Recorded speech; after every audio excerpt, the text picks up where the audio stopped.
Good morning. I'm Bruce St. James. She's Pamela Hughes. He's Rob Hunter. And here are the stories everyone's talking about. We call it the playlist. Track 1. Well, no big surprise, right? Mitt Romney won the New Hampshire primary last night, and despite people saying his candidacy is a bit boring, he did make history. He became the first non-incumbent GOP candidate to win both Iowa and New Hampshire, to start off 2-0, basically, even though it was, only 8 votes in Iowa? A win's a win. Ron Paul finished second. John Huntsman was third. Now, South Carolina comes up next week, followed by Florida on the 31st. Quick Romney leading in both of the polls there as well. Right. I thought it was kind of interesting, though, that Huntsman came in third. Oh, yeah. Spent a lot of time there, spent a lot of money in there, kind of like Santorum did in Iowa. But I think it's also kind of funny, though, how the more time and money you spend in one state, the higher up in the ranking you go. But you're going to fall right back down when you neglect other states. So it's just kind of a flash pan. I'm curious as to see when we're actually going to talk about the candidates' positions on the issues. All the news stories I read, all the coverage I read. Details. Yeah, it's all about how many votes they got, what percentage they got. It's not about, hey, Mitt Romney stands for X, Y, and Z. Ron Paul stands for A, B, C. Maybe some point we'll get to that. I don't know. Track 2. Fungicide in my morning OJ. Yummy. Yeah, yummy indeed. In fact, a juice company that they're not naming right now contacted the FDA back in December and said that they found low levels of this fungicide in their juice as well as a competitor's. Now, this kind of chemical is not approved in the U.S. on our fruit, but we get a lot of our fruit, especially for juices, from Brazil where it is allowed.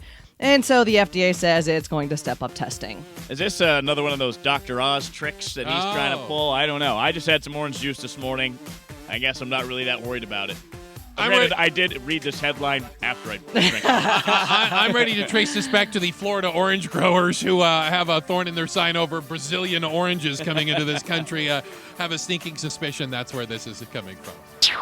Track 3. We can expect this one to only add fuel to the fire that legalized marijuana fire. that? Well, a new study came out, and they looked at smokers over 20 years, and they found that marijuana smokers on average do about 2 or 3, maybe 4 joints in a month's time. So they compared them to regular smokers and how they would affect their lungs. And they found that smoking that amount of marijuana, really not that big of a deal to your lung health. But if you smoke 8 or 9 cigarettes per day, it's way worse. See?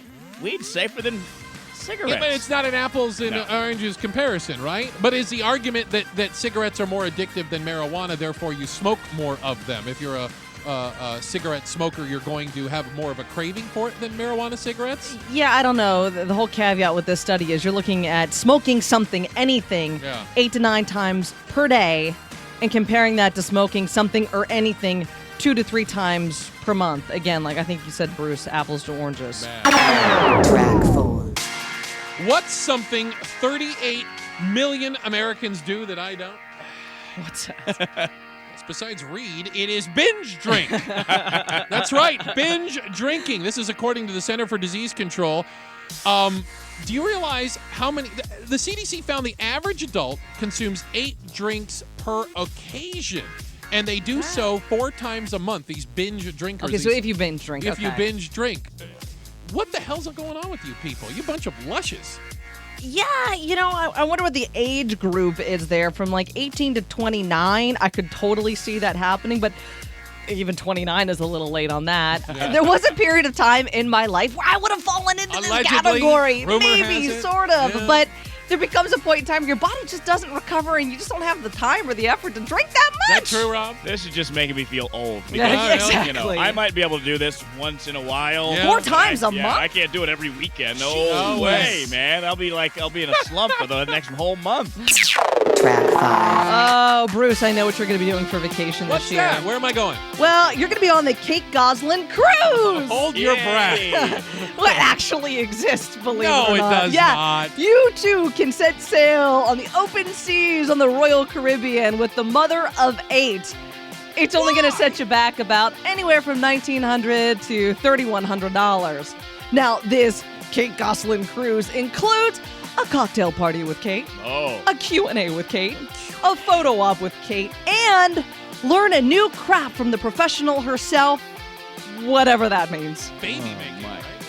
There's that's definitely a good one. Only in a lab, though. There are some things I just wouldn't think would ever happen, and this would be one of them. Really? I'm just Son of surprised the apocalypse. that, I'm like, who would pay to do this? No. Really? Unlike you, I can't be surprised or shocked anymore. I expect it. Although I would tell you that if I was on the Royal Caribbean cruise and Kate Goslin was there, I would demand a refund or one of us gets kicked off the ship. That's what's going to happen. Track I 6. thought this was a cool story about paying it forward. In Okay. Bluffton, South Carolina, one woman walked into a coffee shop, a small one there, Yeah. and paid for a drink and put down a $100 bill and said, you know what? Pay for the next people's coffee. next $100 until my worth money- of coffee. $100 Really? till it runs out. So everybody starts coming in. They said, wait, somebody paid for my coffee. That's cool. So That's now cool. this is like the thing at this coffee shop. People come in, don't even order coffee. They put $20 on the counter, say, pay for the next 10 people's coffee. It's like $2 a cup. How cool is that? It is cool, but there are places that it works. We heard about it over the holidays at the Kmarts Layaways. and the layaway things. I like to do it at toll booths. We don't have as many of them around here, but next time you go through a toll booth and it's a quarter or 50 cents, give them an extra fee to go pay for the guy behind me. And just watch the look on their face when they get up there and they're like, why did you pay for me? This has actually happened to me at a drive-thru. Well, Back in I good old wonder why. Cranberry Township, pulling in through the McDonald's, I go up to pay my $3.50 or $4, Yeah. whatever it is, and I said, no, the car in front of you got it taken care of. And The carload of guys in front who looked in their rearview mirror and saw the blonde. I just smiled and said, thank you. Yeah, I think we're not gonna have to call. Not gonna have to call Scotland Yard to figure that one out. All right, I think we've identified exactly why Pamela gets her meals paid for. All right, that is the playlist at 9:30. We also do it at 10:30 and 11:30. We invite you to join it. It's called the playlist.